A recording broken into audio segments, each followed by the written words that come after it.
Мы оказались впервые в Нью-Йорке. Город, который мы видели в сотнях фильмов и сериалов, вдруг оказался прямо перед нами. Настоящий, шумный и огромный. Он не встречает тебя спокойно, он просто обрушивается светом Таймс-сквера, гудками такси и толпой, которая никогда не останавливается. В первые же минуты понимаешь, Нью-Йорк не пытается тебе понравиться. Он живет на полной скорости, и это очень круто.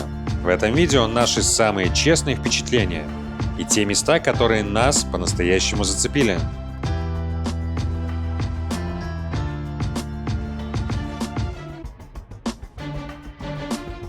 And I've heard many wishes for peace and help, and I will do my best to deliver.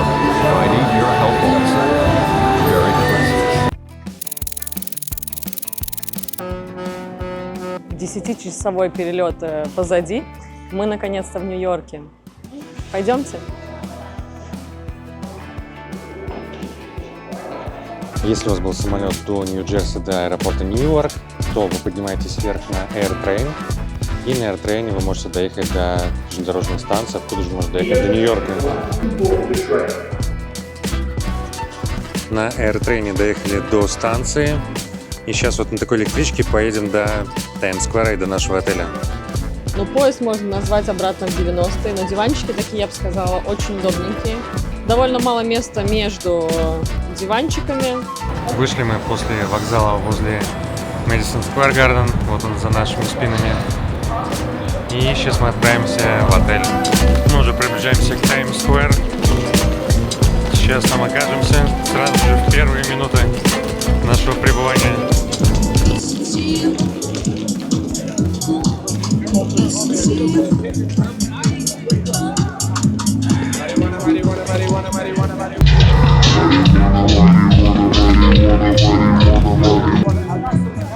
Ну а чувак, марихуану продавал?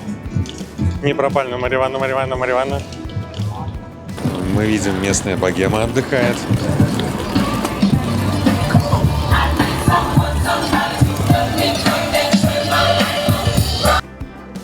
Красавчики какие.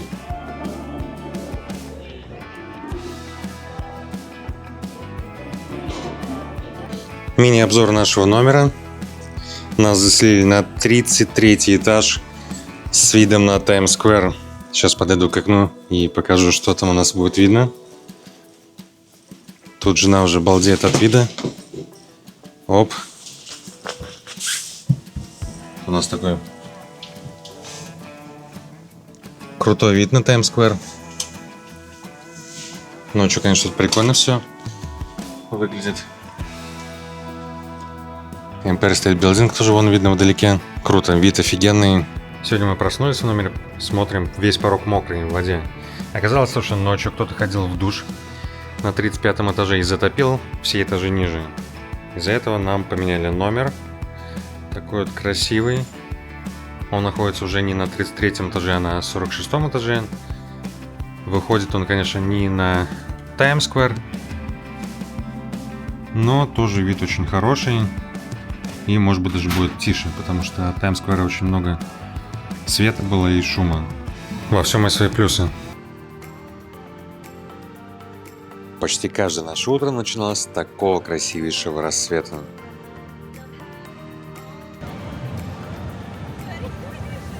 До этого, когда мы смотрели обзоры разных людей, она казалась побольше, эта площадь, но по факту она оказалась достаточно маленькая, эта площадь. Она будет интересна как и детям, так и взрослым, потому что здесь все очень красочно, интерактивно и так далее. Тут очень много разных скамеров, которые предлагают разные фотографии сделать. Что-то монахов не видно, которые предлагают браслетики купить. И вы только представьте, все эти экраны потребляют в пиковые часы нагрузки 161 мегаватт. Это очень много и сопоставимо как со 161 тысячей домов, потребляющих электричество. Банда маскотов так и ждет, с кем сфотографироваться или кому пристать. Таймс-сквер привлекает около 50 миллионов посетителей ежегодно. Ну а вечером Таймс-сквер, конечно же, преображается. Людей теперь тьма, все пришли пофоткаться, особенно после того, как кончился дождь сегодня. Каждый вечер в 23:57 Таймс-сквер превращается в настоящее световое чудо. На 3 минуты все экраны одновременно оживают и показывают одно и то же яркое шоу. Это короткое, но захватывающее зрелище. И совет любителям велорикш. Если решите прокатиться на велорикше, обязательно договаривайтесь о цене заранее и четко. Бывали случаи, когда за короткую поездку по одному кварталу люди выкладывали от 500 до 1000 долларов. На разные представления можно купить билеты, конечно, онлайн. Но мы решили, так как проходили мимо, мы купили билетики на Мулен Руж. И пойдем сюда 26 декабря. Мюзикл «Мулен Руж» на Бродвее – это взрыв цвета, музыки и страсти. С 2019 года сцена загорается гламуром Парижа XIX века, хитами и историей любви, которая не оставляет равнодушными. Главной звездой и примой является Мэг Доннелли в роли Сатин, а 2 часа и 35 минут шоу – это полное погружение в музыку, танцы и магию театра.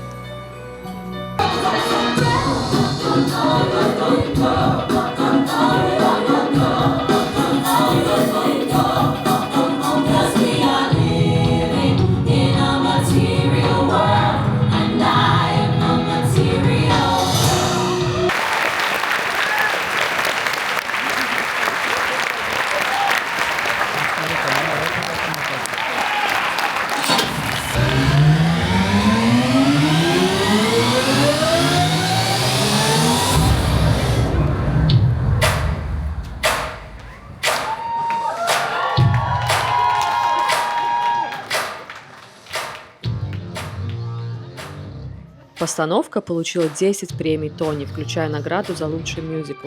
На сцене масштабные декорации, подвижные сцены, сотни костюмов и постоянная смена визуала.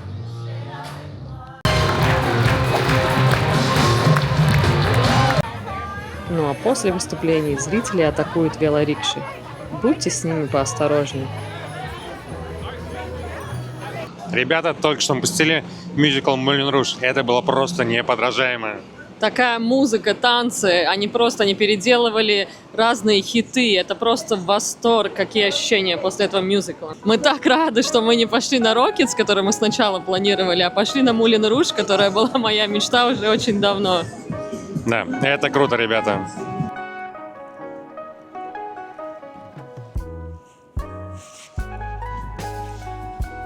Но сейчас мы находимся в Централ Парке. И позади меня находится знаменитый и красивейший отель Плаза. Именно в этом месте Кевин бегал по парку и встретил Pigeon Lady, которая была возле Гэпстон Бридж. Сейчас мы к нему подойдем и посмотрим на это место.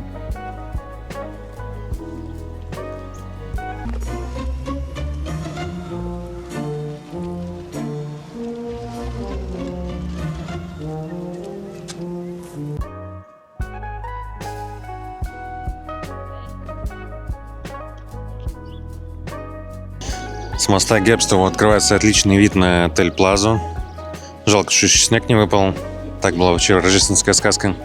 Такие тут у нас цены на каток. В декабре вам будет стоить посетить каток, аренда коньков. И сам каток 52 доллара. В Нью-Йорке очень популярно делать предложение руки и сердца прямо на льду. Мы видели уже в Рокфеллер-центре, как это происходило. И также тут шло оповещение о разных предложениях, которые можно купить и сделать свой момент незабываемый. Чтобы избежать больших очередей, которые здесь особенно в рождественские праздники, мы советуем купить билеты уже онлайн. Так вы избежите стояния в большой очереди. Стоянка лошадей, также велорикши есть. Активно предлагают вам разные туры, покататься на них. И стоит примерно около 60 долларов. Обязательно перед тем, как садиться, договоритесь о цене, чтобы потом вас не удивило. Это большая цена в конце. Все лошадки очень красиво украшены.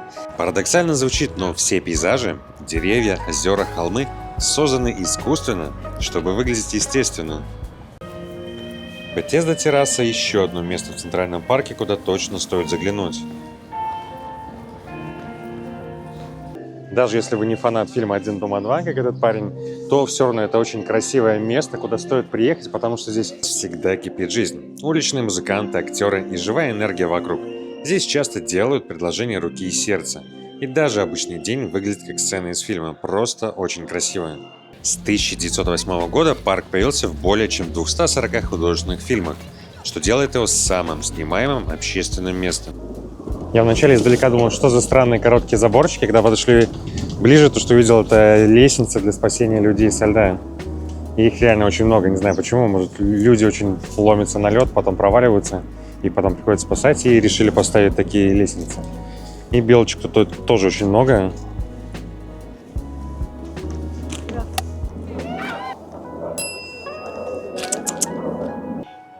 Это место называется Бельведерский замок. В фильме «Один дома и два» его не было, но он просто очень красивый. И гуляя по парку центральному, можно сюда к нему подойти и посмотреть поближе. В площадке этого замка открывается просто феноменальный вид на огромное поле за прудом.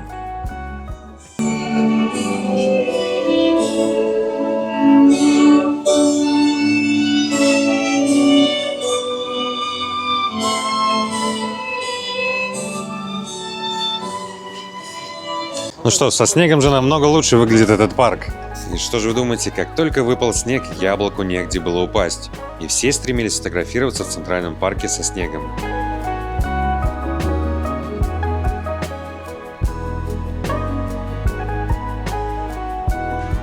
Вот так вот с пистолетами нельзя на Таймс-сквер, а везде можно.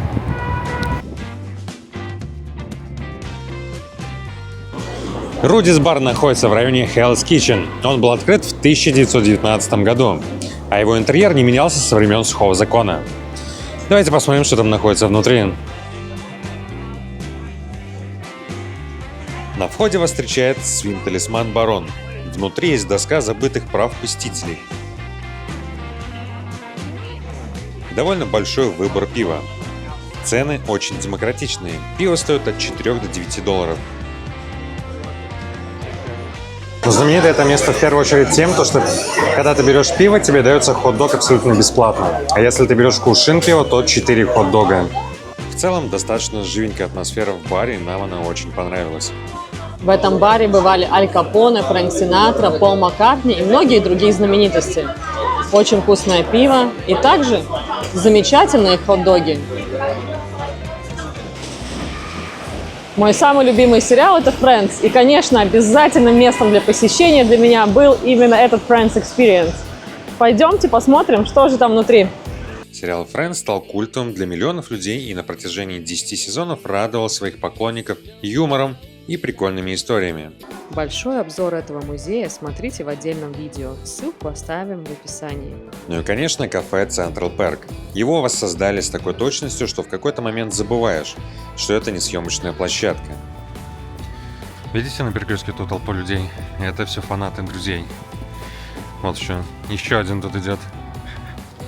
Таким мы видели его в кино, и так оно выглядит в жизни.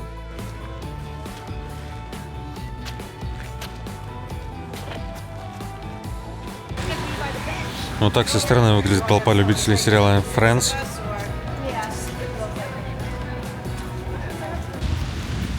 Здесь у нас находятся две достопримечательности в одном месте. Starbucks, Reserve Roastery и Chelsea Market. Starbucks Reserve Roastery – это флагманский формат Starbucks и настоящий кофейный театр. Тут часто проходит дегустация различных напитков с кофе. Здесь зерна обжаривают прямо при гостях. По потолку тянутся медные трубы, по которым кофе перемещается между станциями.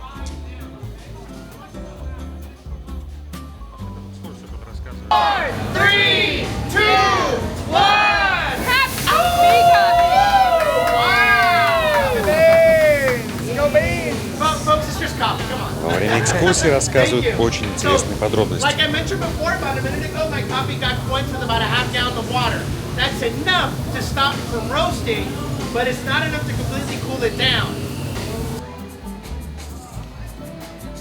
Помимо витрины с десертами, здесь установлена широкая барная стойка, предлагающая гостям отведать алкогольные и безалкогольные коктейли, выполненные по авторскому рецепту. Конечно же, с добавлением кофе. В этом месте можно попробовать редкие сорта, эксклюзивные напитки и увидеть, как кофе превращается в шоу. Можно заказать экскурсию с различными дегустациями от 45 до 90 евро. Ссылочка в описании к видео.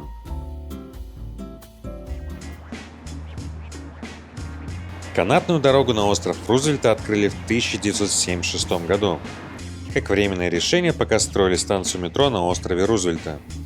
Стройка затянулась на 13 лет, и за это время канатка так прижилась у местных, что ее решили оставить как полноценный и любимый способ передвижения. Если у вас куплена недельная карточка на транспорт, то поездка на трамвае подвесном мимо моста Куинсборо вам будет бесплатная.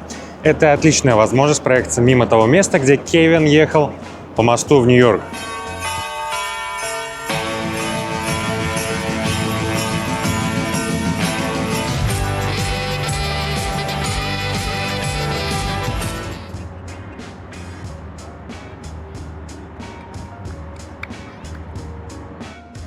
Сейчас здесь на набережной очень красиво, но если представить, что деревья вишневые цветут, будут вообще просто прекрасно.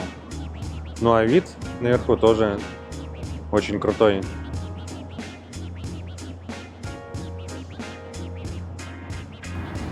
Ну и конечно, там частенько собираются громадные очереди, чтобы прокатиться.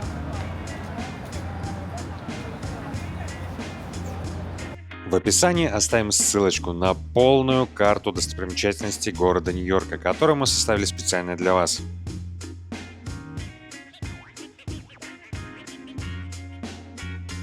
Возле Рокфеллер-центра тут целая улица танцоров, всяких Санта-Клаусов, которые за деньги готовы все что угодно сделать.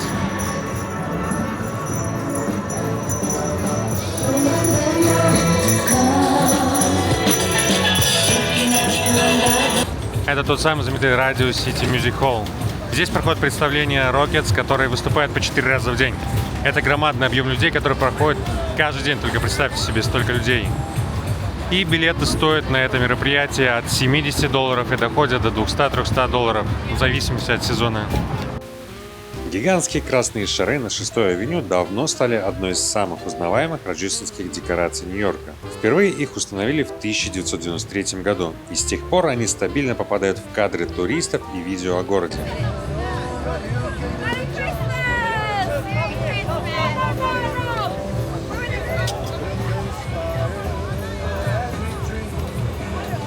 Radio City Mall – это одно из первых мест, которых посетил Кевин в фильме «Один дома 2».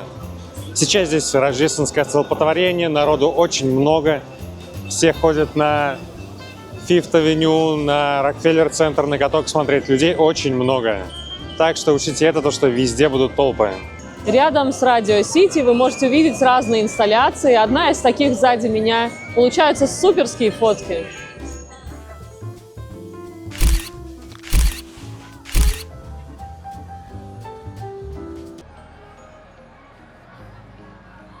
Ну и, пожалуй, самое каноничное рождественское место в Нью-Йорке – это елка у Рокфеллер-центра и каток прямо у подножья здания. Рядом с Рокфеллер-центром есть 2 лифта по бокам от катка. На них можно спуститься на 0-й этаж и смотреть на каток, как люди катаются, на красивую елку и на фонтан. Каток у Рокфеллер-центра, ставший культовым местом в Нью-Йорке, был впервые открыт 25 декабря 1936 года. Задумался как временное сезонное развлечение для привлечения посетителей. Но, как сейчас говорят, хайпанул, и с того времени он радует всех посетителей и горожан.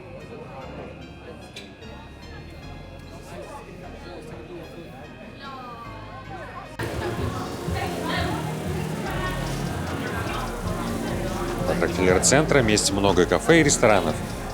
И такая интерактивная штука, повторяющая движение и очертания людей. Кто знает, как она называется, напишите, пожалуйста, в комментариях.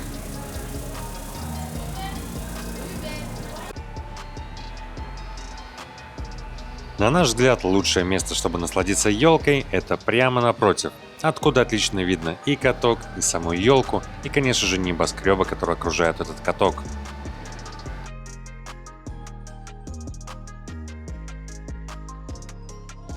Отстояв вот эту всю длинную очередь, которая у нас осталась за спиной, вы придете к магазину игрушек Фау Шварц. Именно этот магазин стал прототипом магазина игрушек Данкана в фильме «Один дома 2». Пожми ему руку.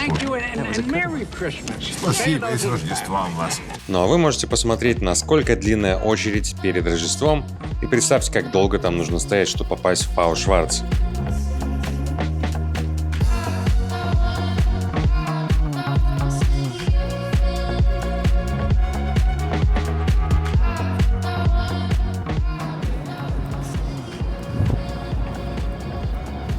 Почти целый квартал занимает эта очередь.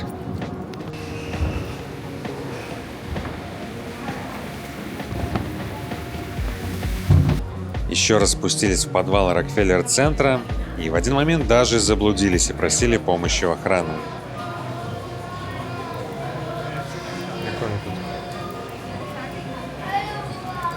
Пицца в среднем от 10 до 14 долларов, большие от 28 до 39. Так, где вот?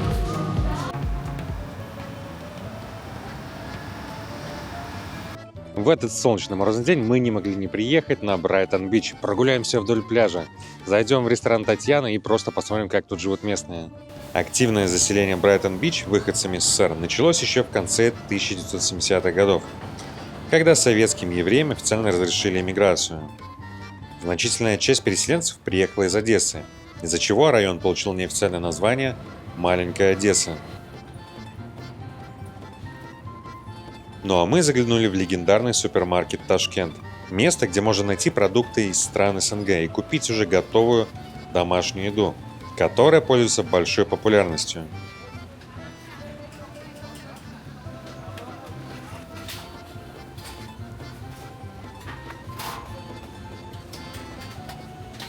Мне понравились милые цыплята с фольгой на ножках. Они выглядели особенно аппетитно.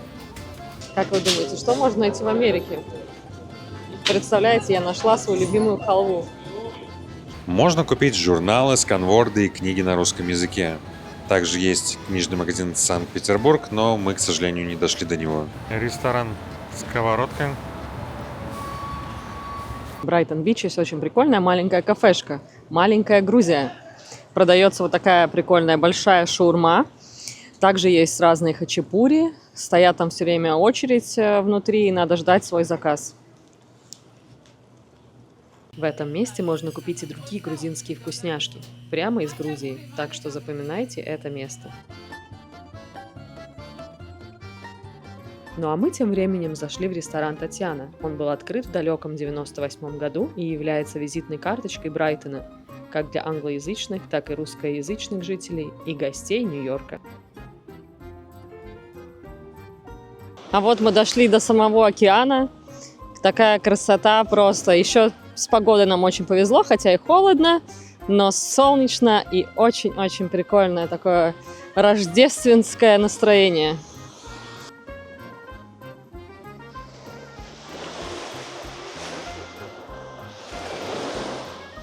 А вот видим, как женщина идет купаться. Вот мы с вами прогулялись по Брайтон-Бичу. Нам понравилось, тут ничего особого такого нету. Попадания в 90-го тоже не ощутили никакого. Просто своя специфика района тут, в этом месте. Возле синагоги рыночек.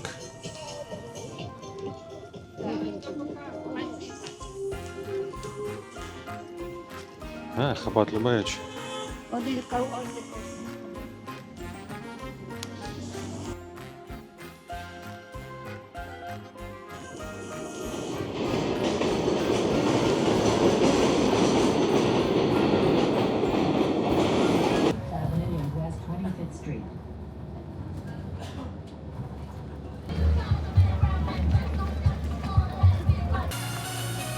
Как только купили билеты в Нью-Йорк, я сразу начал искать матчи НХЛ. Хотелось попасть на что-то мощное. И тут повезло, по датам идеально подходил матч Вашингтона с Нью-Джерси. И, конечно же, Овечкин. Без вариантов, надо было увидеть его вживую.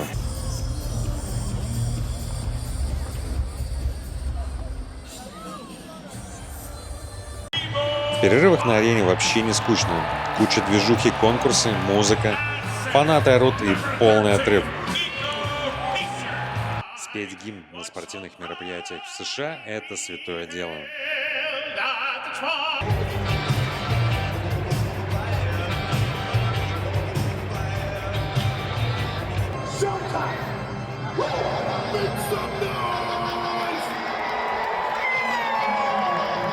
А игра была просто огонь. 7 голов в тот вечер, 7 Карлов.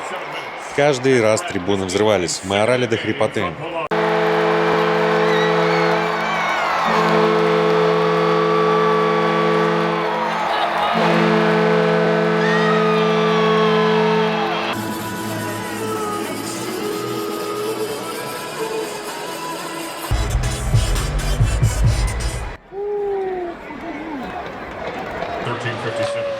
Ну, дайте в офис, Саня. Ай.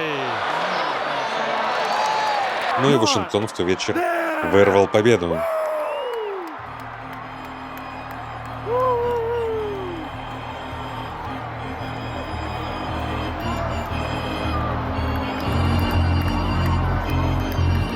Ну а после была длинная дорога домой.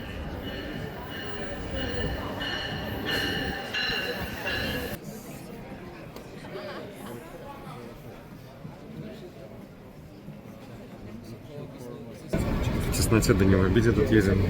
Все толпой загрузились. Толпы девушек позируют у магазина Louis Vuitton. Ведь без фото для Instagram поездка считается незавершенной.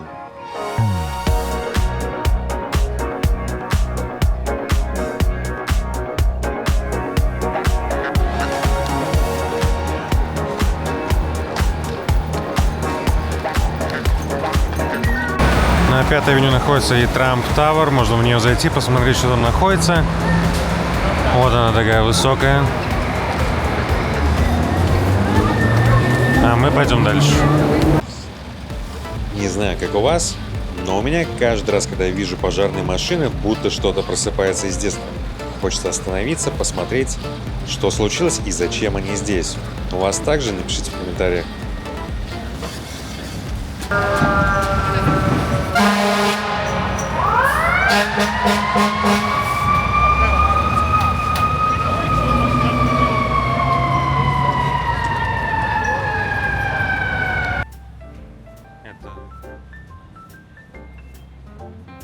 Ну а мы в том знаменитом отеле Плаза, где снимали «Один дома 2». Но попасть внутрь могут только постояльцы отеля, либо гости ресторана Palm Court. А здесь находится тот самый коридор, в котором Кевин прошел дорогу у Дональда Трампа.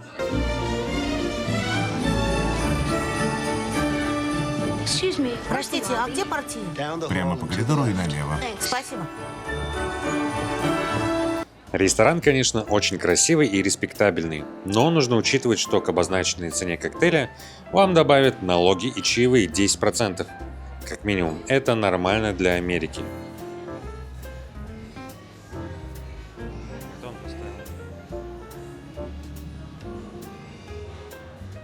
Рождественские украшения в отеле Плаза входят в топ лучших декораций Нью-Йорка и точно заслуживают вашего внимания.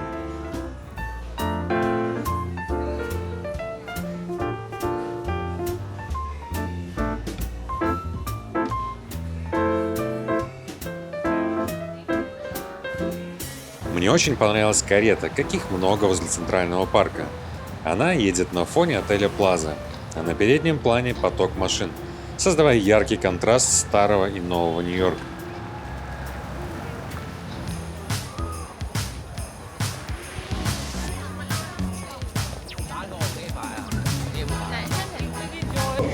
Сейчас мы находимся в районе Дайкер Хайтс. В далекие 80-е годы Люси Спата в честь своей матери решила украсить свой дом.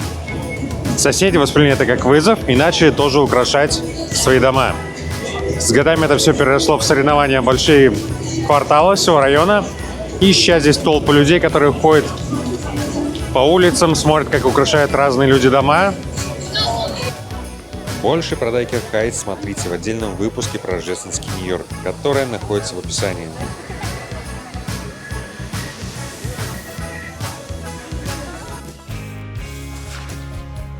На 8-й авеню напротив Madison Square Garden находится такое кафе в американском стиле, называется TikTok Dinner. Мы зашли только из-за его дизайна, такой в стиле 70-х, 80-х годов кафе американском. Взяли курочку, супчик, горячий шоколад, сейчас посмотрим, что нам принесут, потом расскажем вам, как нам понравилось. Сразу вам приносят вот такую водичку с ледиком. А вот горячий шоколад, который я заказала. Вот честно, обожаю места, где можно сесть у окна и просто наблюдать за прохожими, спешащими по своим делам. Изначально маленькая чашечка с супчиком меня огорчила. Я думаю, блин, тут, наверное, будет все маленькое. Но принесли порции, половину курочки, вполне себе нормальная курочка, картошку фри и второй бургер принесли. Бургер тоже очень большой, называется «Разорви мне рот». Сейчас мы направляемся в Хадсон-Ярд, это торговый центр недалеко от нашего отеля. И там есть смотровая площадка на город, откуда открывается прекрасный вид.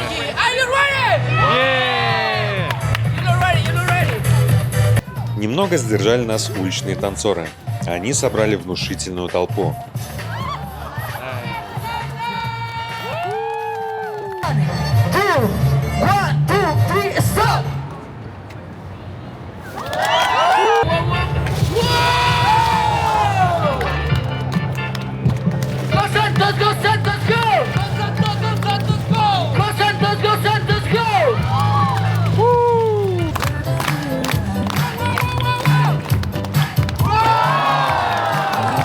You, where are you from? Represent. Any donation before to the jump? No money? Ну и, конечно, не обошлось без скама в виде вымогания денег, чтобы над тобой не прыгали. Но все прошло спокойно, ни один турист не пострадал, и мы двинулись дальше, к нашей запланированной цели.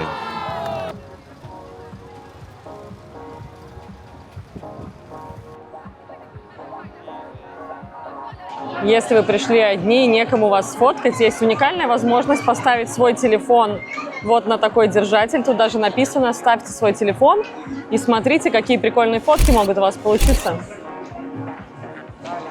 Много лет это место было просто железнодорожным депо. Шумные пути, поезда, ничего особенного. А потом все изменилось, и в 2019 году первая часть нового района Хадсон-Ярдс была готова. Теперь это один из самых крутых торговых центров Нью-Йорка. Всего в одной остановке от Таймс-сквер. 7 этажей, более 100 тысяч квадратных метров пространства, где свободно и красиво разместились свыше 100 магазинов, уютные кафе и различных ресторанов. Снаружи расположена знаменитая конструкция The Vessel.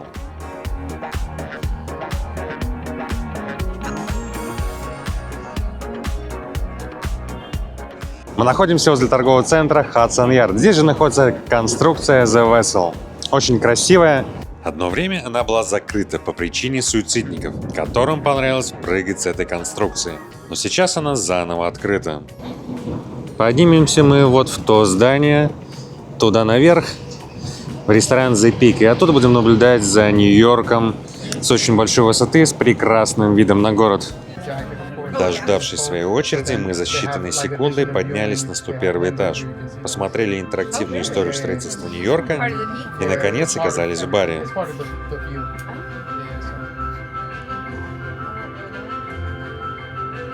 You get to experience this every day. Yeah, 5 days a week. Yeah, I guess you were 5 days a week. You were here. When was it? Yesterday? Where it's Yes. Statue of Liberty somewhere over here. Oh yeah. Oh yeah. Madison Okay. Square. Well, this is the building, but Madison Square is literally on this direction from the elevator. So.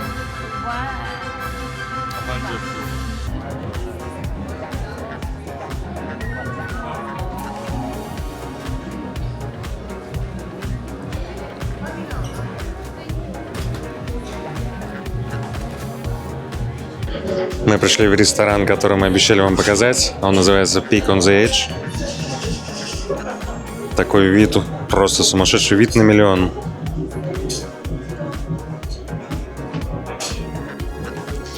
Лучше всего сделать заранее резервацию.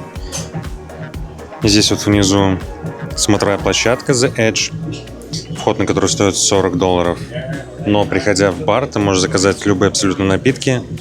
Они будут стоить от 10 до 30-35 долларов. И ты с таким же видом в комфорте сможешь наблюдать за городом. И в тепле, самое главное, если ты зимой приезжаешь в Нью-Йорк. Взяли мороженое, это не реклама, оно было очень вкусное. Яблочный сидр оказался на любителя. И какой-то коктейль уже не помню, но он был очень вкусный и не стоил как кольцо с брюликом. Со смотровой площадки открываются просто невероятные виды на город. Нам кажется, что ночью здесь твердо 10 из 10. Место однозначно стоит посещения, и мы его советуем.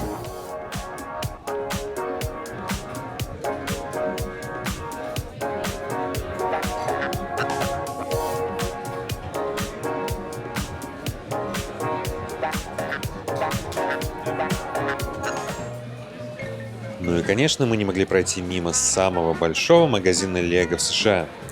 Магазин двухэтажный и одинаково популярен как у детей, так и у взрослых. Взрослые могут купить впечатляющие наборы, а дети собрать собственные персонализированные фигурки из Лего.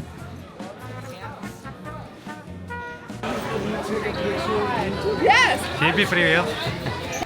Центральной достопримечательностью стало интерактивное дерево от Discovery из примерно 880 тысяч элементов Лего. В магазине есть уникальные зоны, например, Brick Lab, где физические модели Лего оживают в цифровом пространстве, и Mini Figure Factory, где можно создать свою мини-фигурку.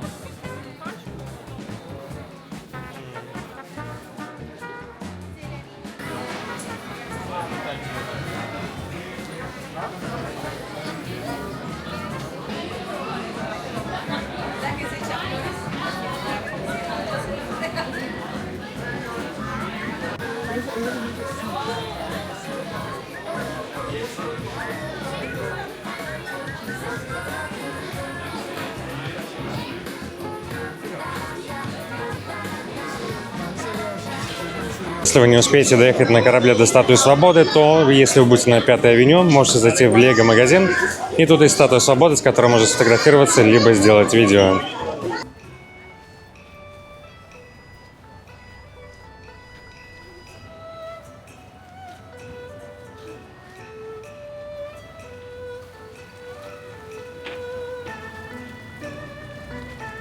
Мы приехали в Чайнатаун неспроста. Мы отправляемся в одно интересное место, где мы попробуем лобстера по-кантонски и утку по-пекински. Чайнатаун Манхэттена – один из самых крупных китайских районов за пределами Азии. И здесь повседневная жизнь часто проходит на китайских диалектах, а не на английском. Шапочки здесь тоже дешевле стоят, чем на Таймс-сквер. И вот уточки у нас висят, отдыхают и ждут своего клиента.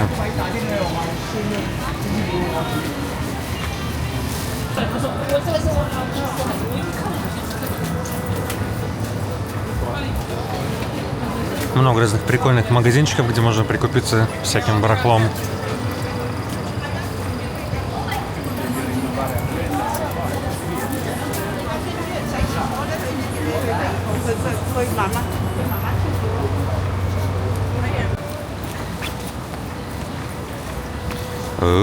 Можно платьице прикупить.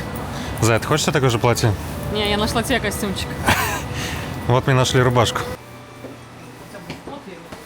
Нам принесли чаек.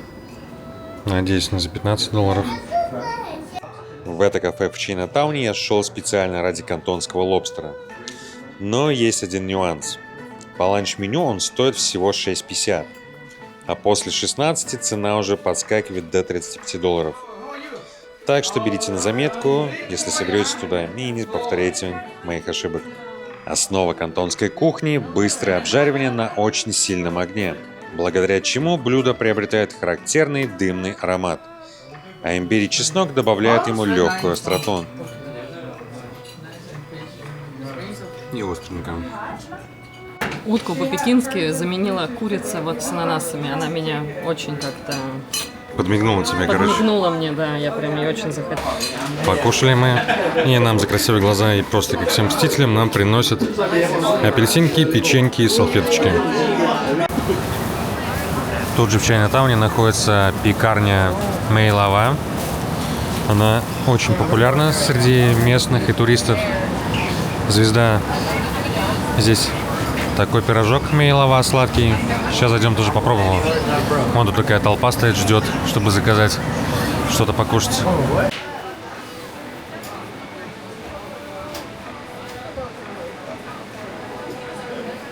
Взяли мы две такие булочки со свининкой.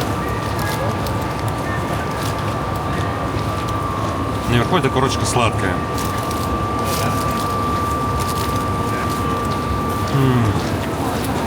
По вкусу реально прикольная. Внутри она соленая, сверху сладкая. Реально круто. И стоят они всего лишь $3. Но с налогами мы заплатили 6,55. Интересно, сколько таких уток тут съедается за день?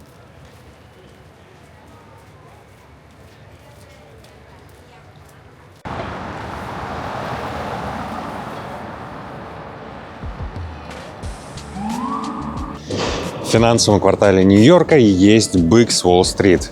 Сюда лучше всего приходить вечером, когда абсолютно нет людей. Ну, либо совсем чуть-чуть. Есть поверье, если потрогать шары судьбы, то у вас будет финансовая удача. Надеемся, она сбудется.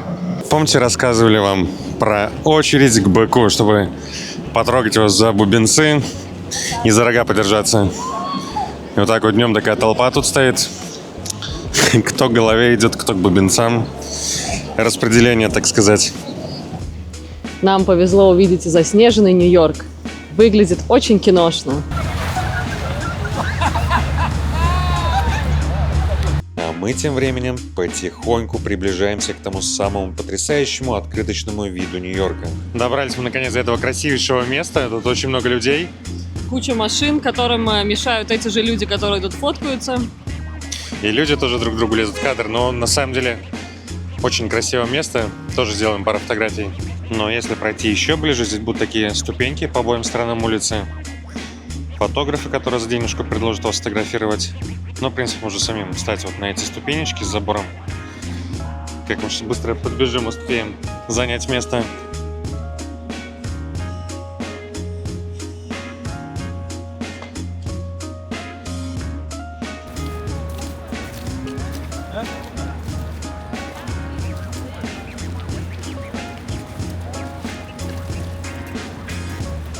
По этому мосту ходят электрички. Сейчас, может быть, если кто-то ехать, мы услышим обязательно это. Как обещал, сейчас над нами поедет электричка. Вот она как раз едет. Если вы думаете, что видели все елки в Нью-Йорке, то в районе Дамбо находится елка дорожных работников. Все из конусов. И если вы спросите, есть ли в Нью-Йорке мусор на обочине, вот он, пожалуйста, горы мусора. Все потому, что у них нету привычных нам больших контейнеров около домов. Они сваливают на обочине мусор. И потом мусорные машины приезжают. Не знаю, правда, как часто. Судя по горам мусора, не очень часто. Слава богу, мы сейчас зимой находимся, и это все не воняет. И если бы это летом было бы, то аромат стоял бы непередаваемый. На автобусы одевают такие цепи на колеса, чтобы они не скользили. У нас я такого не видел.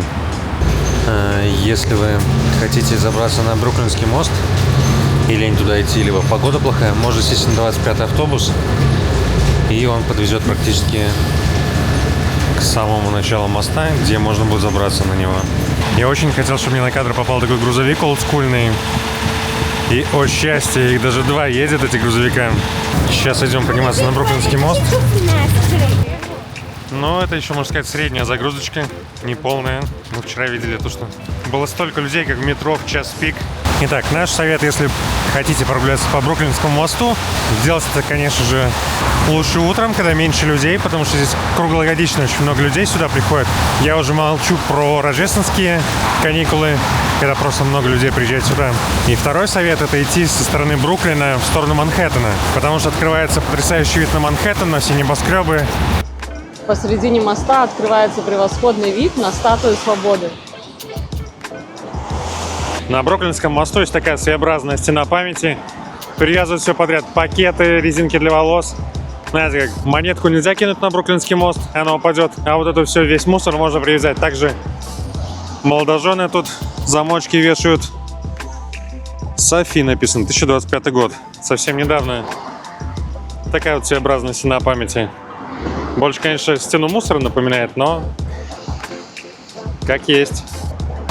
Что называется, почувствуйте разницу. Когда мы шли из Бруклина, было мало людей. С Манхэттена идет просто немерено людей.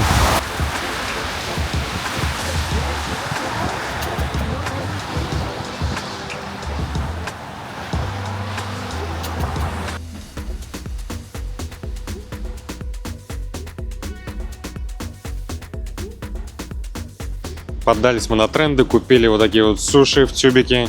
Сейчас будем пробовать, расскажем, как они. Очередь, кстати, не очень большая. Мы простояли всего лишь 10 минут в очереди. Они уже готовы, эти суши. Берешь, приходишь, покупаешь и все. И наслаждаешься суши.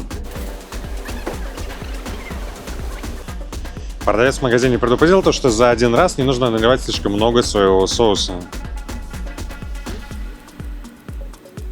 Закрываем. И сейчас попробуем. Берешь, выдавливаешь.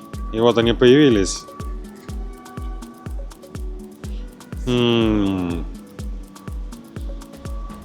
Тот, кто это придумал, реально молодец. Это очень вкусно и удобно.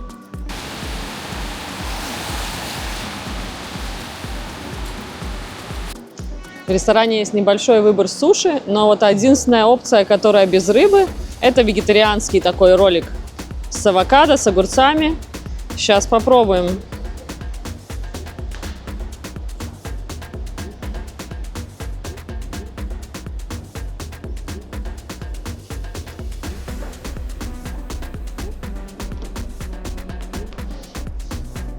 Сразу два взяла? Это был один. Очень вкусный.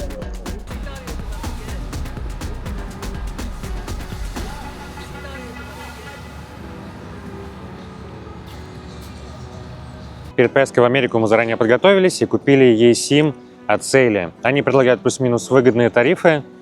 И с промокодом, который оставим в описании, вам будет скидочка 15% на приобретение их услуг. Мы купили тариф 20 гигабайт. За неделю мы потратили 5 гигов примерно. И, в принципе, можно обойтись на 2 телефона даже 10 гигабайтами. Ну, если вы не отсылаете супер много видео, либо файлов кому-то. Так выглядит их страница. Ссылку мы оставим в описании. У них много предложений по разным странам мира. Что еще особенно приятно, цены тоже хорошие, а с нашей скидкой будут еще выгоднее.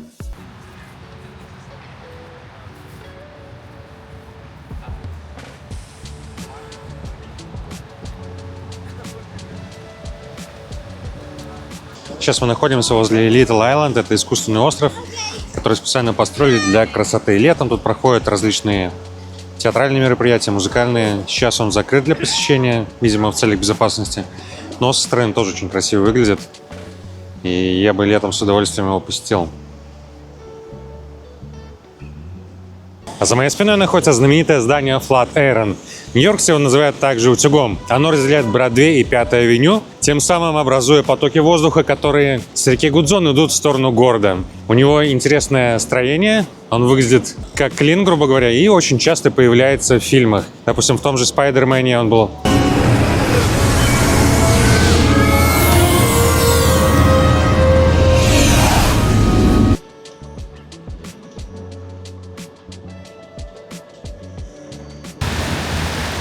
Добрались до еще одного места из кинофильмов. Это пожарное депо, в котором располагался офис Гостбастерсов.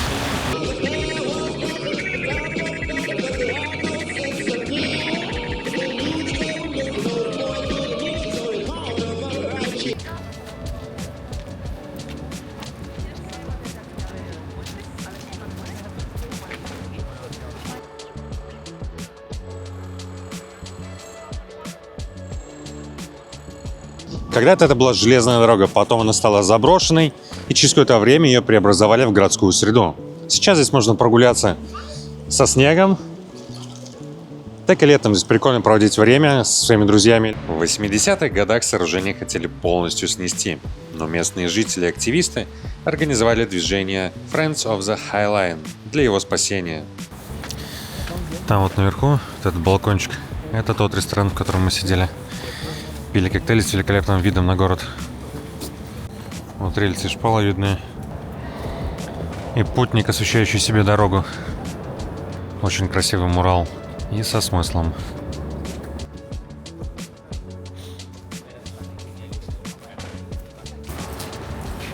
Еще один мурал у нас с непонятным посылом.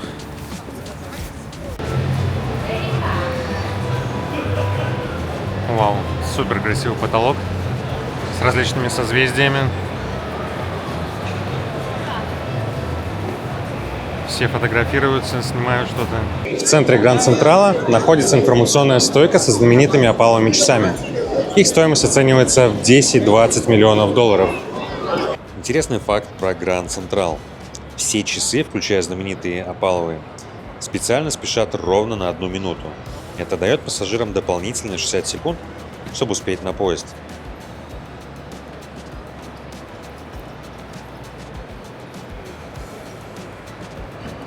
А это одна из топовых съемочных мест на Гранд Централе. Тут люди прям почти дерутся за место, чтобы сфоткаться и сделать лучшие воспоминания.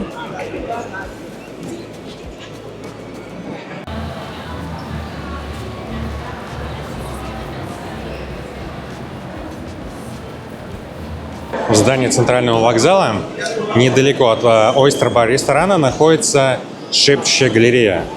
Из-за формы сводов, потолка создается акустический эффект, в результате которого люди становятся в разных углах этих арок, и они могут друг другу говорить сообщения и слышать друг друга на разных концах. Мы сейчас тоже попробуем это сделать. Просто говорить. Подпишитесь на канал и поставьте лайк. Привет, привет. Тут внизу находится такой вот фудкорт, на который можно зайти, проникнуться духом старого вокзала. Тут, кстати, очень много людей, разные заведения тут есть. В принципе, в дождливую либо снежную погоду можно много времени провести. Сам вокзал считается крупнейшим в мире по количеству платформ. Их здесь всего 44. А еще каждый месяц здесь теряют около 20 тысяч вещей. Но по данным, что пишет Google, примерно 80% находок возвращаются владельцам.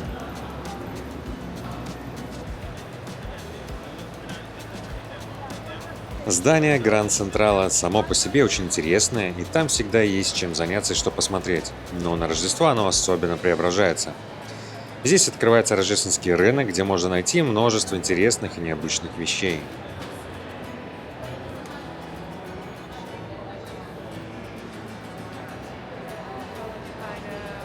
По всему городу разбросаны такого типа пиццерии, где вы можете купить за $1,5 кусочек пиццы. Мы взяли вот как раз такой, но там только сыр.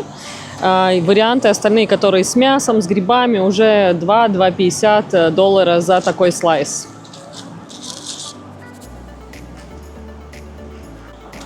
Ничего, вкусненько.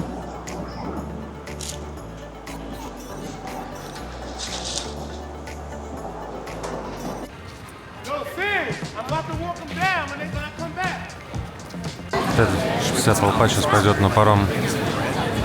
В принципе, какой-то акцентированной очереди нету. Где-то подошел, там очередь начинается для тебя.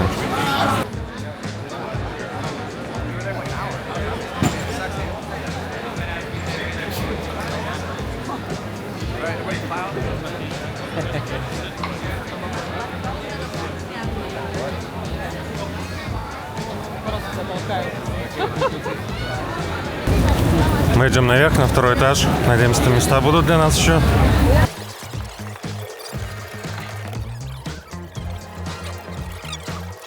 Всего лишь 3 минуты, и мы наверху.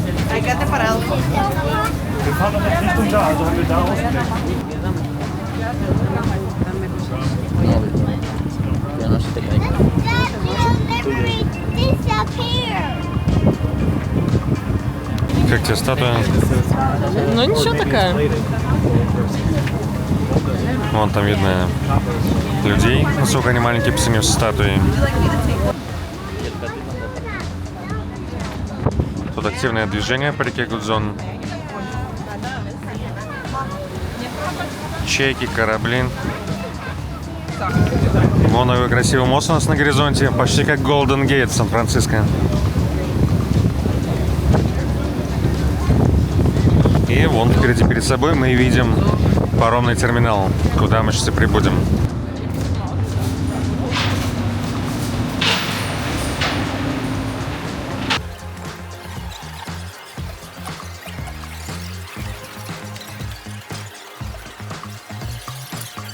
Аттракцион по катанию на пароме и по преодолеванию толпы.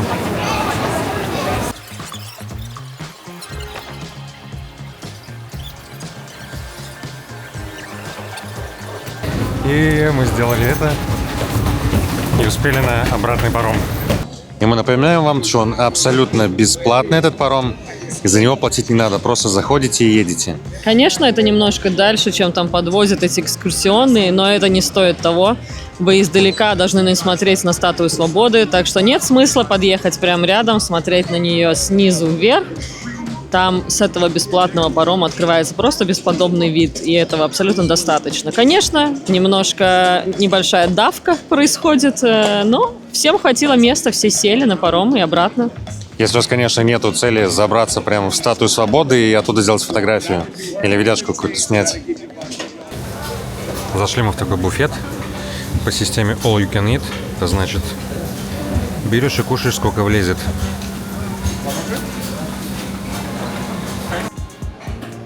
Эта сеть ресторанов называется Flames. Их много по Америке. Мы были в Нью-Йорке, недалеко от Prudential арены. Что можем сказать по идее? Мясо оказалось реально вкусным, а вот гарниры были либо безвкусными, либо переваренные.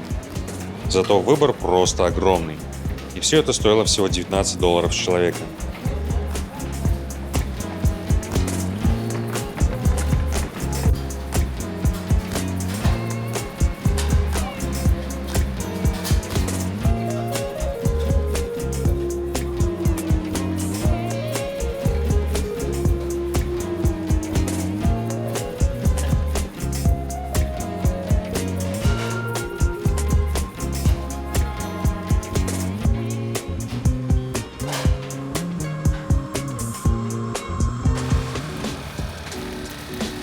Мы пришли на главную барахолку Нью-Йорка, Гранд Базар.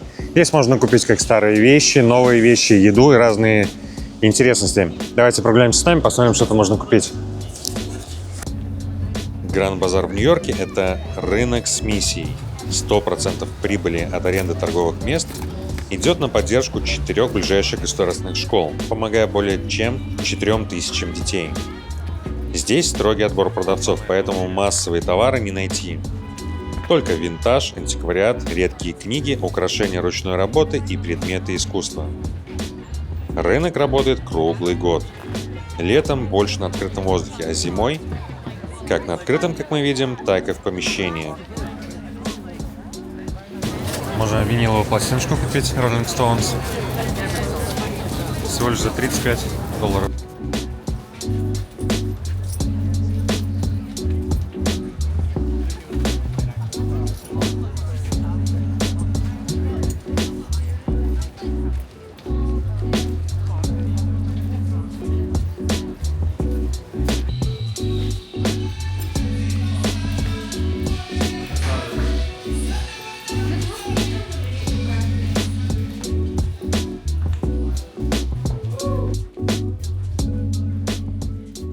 Так как часть барахолки находится внутри школы, было интересно прогуляться внутри нее, посмотреть то, что мы видели в 90-е годы в кино. В принципе, было интересно и прикольно. Ну и плюс там еще интересные люди, как продавцы, так и посетители этого рынка.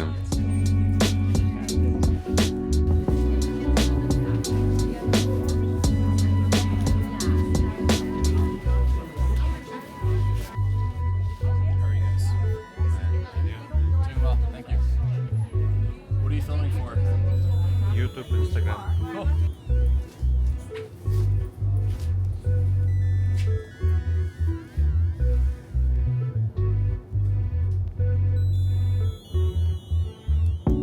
Недалеко от Таймс-сквера находится ресторан Маргонс. Это кубинско-доминиканская кухня. Мы набрали такой здоровый пакет с собой. Всего лишь стоило $49.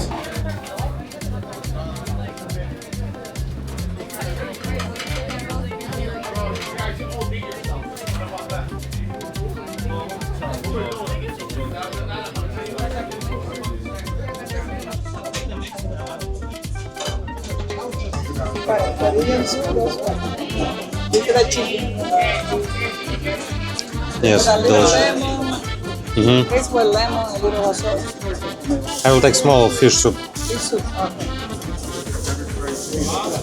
Итак, что же мы получили в этом ресторанчике за $49? Итак, мы взяли 2 чебурека говяжьих. Тут у нас 2 порции бифстроганов с рисиком, с бананчиками. У меня еще добавили фасоль. Сейчас я могу открыть. Покажу поближе. Вот такая эта порция. Она очень большая. И, надеюсь, очень вкусная. А здесь суп с морепродуктами. Открывать не буду. Потом соус я добавлю. Ладно, покажу вам, так и быть. Ох, как его много, он аж переливается. Вот такой сытный, вкусный супчик. Нам дали попробовать пробники. Было очень вкусно и сытно. В Нью-Йорке интересно то, что входы в метро обозначаются вот такими вот фонарями. И когда вы идете по улице и не знаете, где вход в метро, то ориентируйтесь на такие фонари. Нью-Йоркское метро одно из старейших в мире и занимает 3-е место по пассажиропотоку, около 1,7 миллиарда человек в год. Впереди только Пекин и Москва. Перед поездкой часто слышали, что метро старое и небезопасное. Да, бездомные встречаются, но нас больше впечатлили интересные станции. Такая супер красивая станция метро. Музей натуральной истории.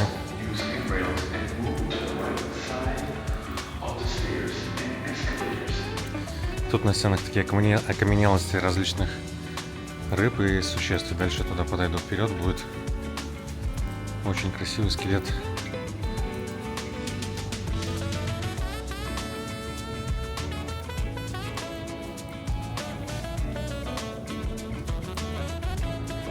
Так, это же T-Rex. Круто.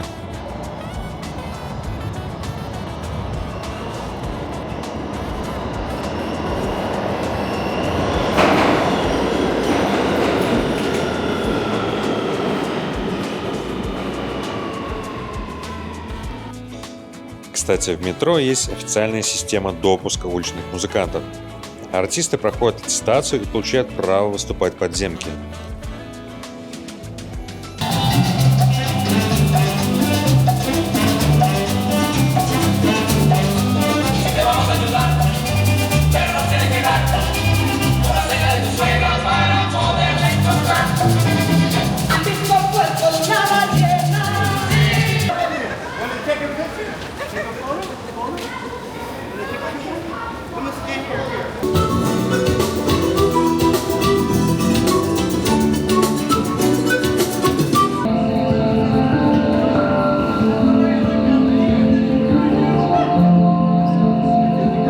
Чтобы быстро и удобно передвигаться на метро, мы приобрели вот такие омни-карты. Сама карта стоит $1. На нее вы пополняете деньги, можно покупать единоразовые билетики. Но мы выбрали недельный билет, который стоил $34. С 1 января 2026 года он будет стоить $35.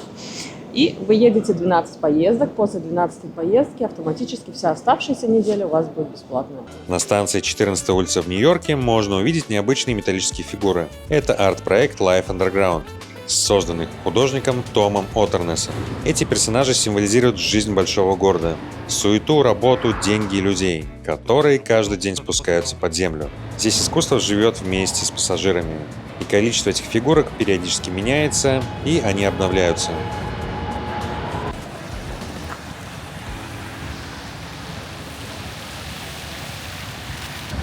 Вот так у нас выглядит Oculus. Это, в принципе, здание вокзала. Недалеко от Всемирного торгового центра. Вот так внутри выглядит Oculus. Достаточно большая станция.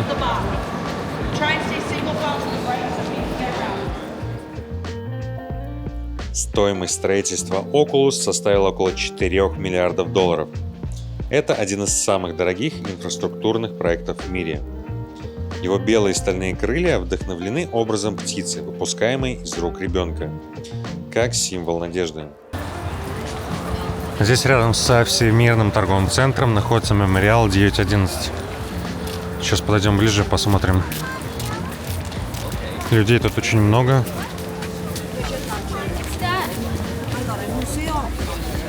И на гранитных плитах, как я понимаю, написаны фамилии погибших людей.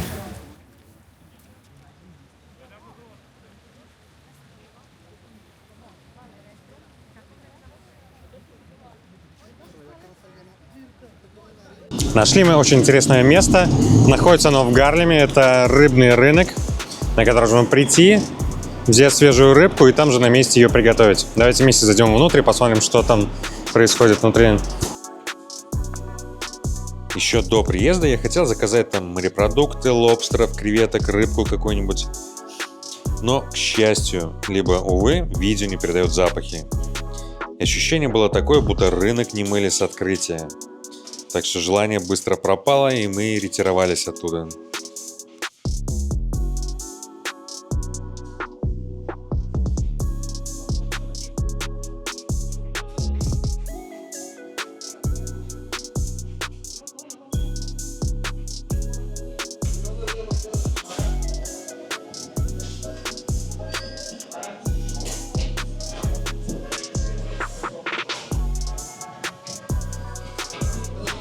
Такие достаточно внушительные.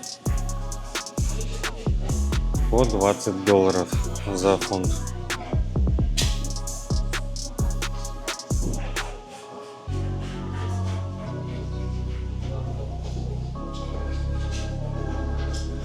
И вон детский впереди стоит, скучает. Это у нас кухня здесь находится, где можно приготовить купленную рыбу и другие морепродукты.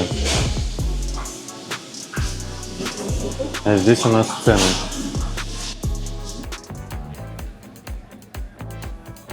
Рынок Челси – это еще одно примечательное место в Нью-Йорке, которое находится напротив Старбакса. И в комплексе этих зданий раньше была фабрика Набиско. Именно здесь в 1912 году придумали печенье Орео, всем известное. Сегодня тут огромный фудкорт, и можно купить все от бургеров и свежих морепродуктов до такос, рамена, шоколада и мороженого.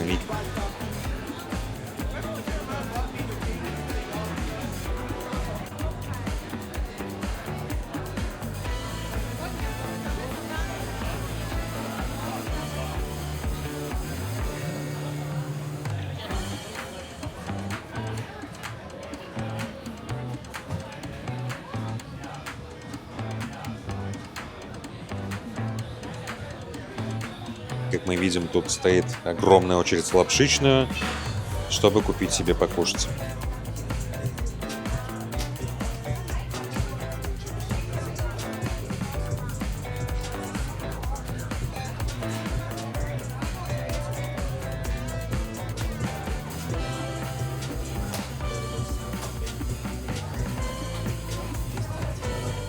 Наше большое путешествие по Нью-Йорку начиналось с Таймс-сквер. И мы решили его закончить, тоже побывав на Таймс-сквере, посмотреть, какие тут толпы людей. И все уже готовится к Новому году, как будто Рождества и не было совсем недавно. Надеемся, наше путешествие вам понравилось, и вы нашли много полезной информации в нем. До скорых встреч, друзья!